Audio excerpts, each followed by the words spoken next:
underneath of there.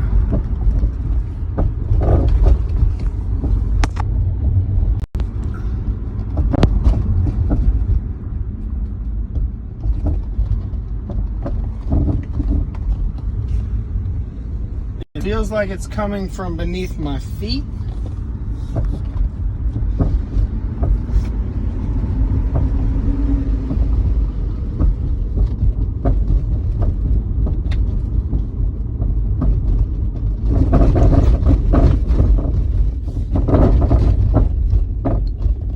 It sounds like it's about to fall apart. Maybe the battery's loose. I don't know. We've checked the tires. We've checked the brakes. We've checked the suspension. I have checked the splash guard and replaced it with a steel or aluminum splash guard. I don't know what that sound is, but it is loose as hell and it is shaking my car to death.